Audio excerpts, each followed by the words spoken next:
Hi, I'm James. I'm a foot and ankle specialist, and today I'm going to break down the key features of the Brooks Launch 10, Brooks' most affordable option in their running lineup, and I'm also going to compare how it feels in terms of comfort, fit, and stability relative to the Ghost and the Glycerin. So, the first thing is what you feel on the foot. So, it's got Brooks' DNA Loft cushioning underneath. So it differs from the Loft V3 nitrogen infused that you get in the Ghost and the Glycerin in terms of it's a lot firmer than these. So when we think about the Ghost 15 and the Glycerin 20, the previous models, they were a lot firmer, but the nitrogen infused models give a more balanced cushioning so you sink into them a little bit more. If you really prefer that snappy feel, that firmness on the foot, then you'll enjoy the Launch 10. It doesn't have as much energy return as you got in those other shoes, but it does give you some elements of energy return, but it has that nice firm feel when you initiate heel contact. As Brooks' classic 10mm drop with 34mm in the heel, 24 in the forefoot, and you can really feel that it is a 10mm drop due to the geometry of the shoe. It doesn't have a big heel bevel at the back, and it has a moderate forefoot rocker, so you can see from the midfoot to the forefoot it gradually tilts upward. Helps with the propulsion phase of the gait cycle, but you do notice it when standing while running that has that 10mm drop. So if you enjoy that feel and a firmness, then you can really enjoy the shoe. We know that high drop like a 10mm can help offload the Achilles tendon during the gait cycle. However, if you have any issues with your forefoot, it's important to know that a high drop places extra pressure on that when standing.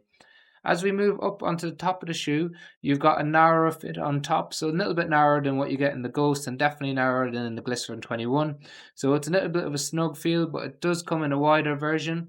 It is a classic neutral shoe. It has some mild stability elements to it. So it has some mild sidewalls on the side, towards the heel, on the outside and on the inside of the shoe. Relatively, it's got some sole flare on the forefoot, so that's where the sole comes out wider than where your foot sits in the shoe. It does narrow quite a bit in the midfoot, and it's a little bit stiff in the midfoot as well, so it doesn't have much torsional mobility to it. And then it's got a single engineered mesh on top, and it's got a very thin tongue. So that's where you lose a little bit of the quality that you get in the Brooks Ghost and in the Glycerin. They have that real nice sock-like fit and trying to focus on comfort with a padded tongue.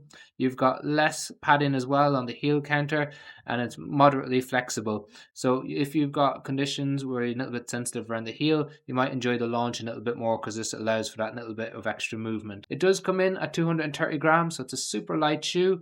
So by having these compromises on top, you get a lighter shoe that's snappier and that's a little bit firmer than what you get in some of the more premium models. For us, it's an excellent day-to-day shoe. If you wanted a shoe for walking around, gym work, for some easy runs, 5-10k, it's an excellent option. Or if you're starting off running for the first time, an excellent intro option. Typically find it for around $100. It does have a stability version in the Launch GTS, which is normally about $20 more. However, the standard version in the neutral is an excellent option. Often you can get it on discount as well.